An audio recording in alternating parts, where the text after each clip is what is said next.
Alors la famille, j'espère que vous allez bien. Si tu ne vas pas bien, ça va bien aller par la grâce de Dieu. Alors aujourd'hui, je passe au travers de la liste de contrôle des documents, tous les documents que tu as besoin pour postuler pour un permis de travail, plutôt pour un permis d'études au Canada.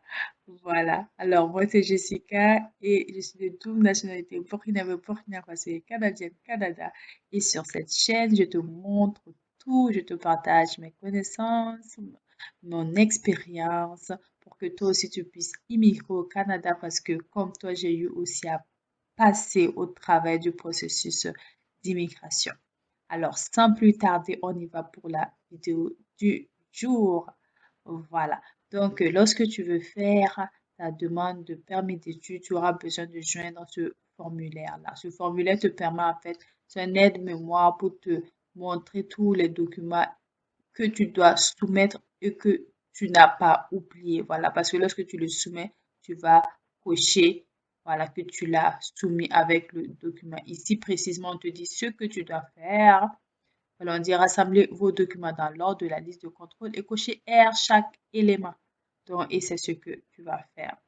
Donc, tu vas remplir la demande d'un permis d'études présenté à l'extérieur du Canada, IM 1294. Tu vas remplir les formulaires d'information de la famille. Tu vas remplir la déclaration d'union de fait. Ça, c'est si tu as une union de fait. Sinon, tu n'as pas besoin de le remplir. Ici, recours d'un représentant si tu l'as. Sinon, tu n'as pas besoin de le remplir. Donc, autorisation de communiquer des renseignements personnels à une personne désignée. Ici, tu n'as pas besoin de le remplir. Tu le remplis seulement si tu as une personne à qui tu veux qu'on communique des renseignements. Déclaration d'un gardien, c'est si c'est un enfant mineur qui veut aller étudier au Canada. Donc, enfant mineur, on te dit ici âgé de moins de 17 ans. Voilà. Maintenant, ici, on te dit le paiement. Donc, tu vas payer les frais. Et dans une autre vidéo, je t'ai montré en détail comment postuler pour ta demande de permis d'études. Donc, on va voir cette vidéo. Voilà, ça sera bien détaillé. Ça va compléter, voilà, cette vidéo. Très important. Donc, je t'ai parlé du mot de paiement dans cette vidéo-là. Donc, une photocopie des pages de renseignements personnels, ça c'est le passeport. Voilà. Et ne t'inquiète pas, lorsque tu fais ta demande de permis d'études, ils vont te donner en même temps automatiquement un visa visiteur. Voilà. Donc, visa de résident temporaire, en fait, c'est pour te permettre de voyager, de rentrer au Canada et de sortir du Canada.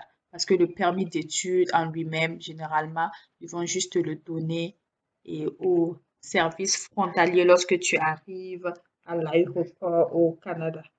Voilà, parce que le permis d'études, il te permet juste de pouvoir étudier au Canada, mais ce n'est pas un visa, ça ne te permet pas de sortir ni de rentrer du Canada.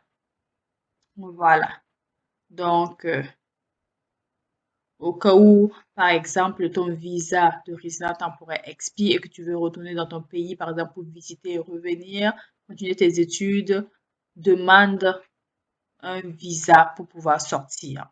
Voilà, ne sors pas sans avoir prolongé ton visa parce que tu risques de ne pas pouvoir y revenir. On ne va pas te laisser rentrer. Donc, deux photos voilà, qui respectent voilà, les spécifications de visa. Mais si tu dois faire la biométrie, tu n'as pas besoin d'inclure ces deux photos. Parce que la biométrie, voilà, tu auras déjà les empreintes digitales et la photo. La biométrie, c'est si tu n'as pas encore fait de visa, tu vas devoir le faire. Mais si tu l'as déjà fait, c'est valide pour 10 ans. Tu as déjà fait un visa au Canada et on t'a demandé la biométrie, c'est valide pour 10 ans. Maintenant, la lettre d'acceptation de l'établissement où tu vas étudier. Voilà, celui-là, je t'ai expliqué dans l'autre vidéo que la lettre d'acceptation, c'est obligatoire de joindre cela à ta demande pour que ta demande soit acceptée. C'est une lettre que l'université ou le collège, dont je t'ai expliqué aussi la différence. Tu vas aller voir les autres vidéos de la chaîne. S'ils t'acceptent, voilà, après que tu aies fourni tes relevés de notes et tout, si tu acceptes dans le programme, ils vont te donner une lettre que tu vas soumettre avec ta demande. Voilà. de demande de permis d'études.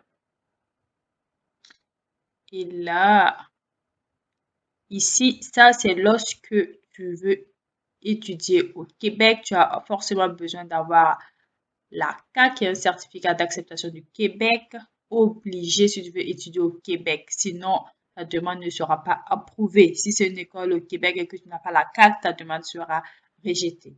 Bien sûr, preuve d'aide financière que je t'ai montré dans les autres vidéos dont je te parle tantôt. Voilà combien tu dois avoir pour montrer à l'immigration que voilà, tu es admissible à avoir ton permis d'études parce que tu respectes, voilà, tu as les preuves nécessaires qu'ils demandent pour venir étudier au Canada. Donc, va checker les autres vidéos à ce propos. Donc, photocopie de votre licence ou certificat de mariage. Ça, c'est si tu es marié. Sinon, pas besoin. Et tout autre document additionnel requis par le bureau des visas. Donc, les bureaux des visas responsables de ta région. Voilà. Voilà, c'est tout pour la vidéo du jour. Vraiment une courte vidéo pour te montrer les documents dont tu as besoin. Maintenant, je fais une autre vidéo qui détaille avec en fait la directive selon les bureaux responsables de visa.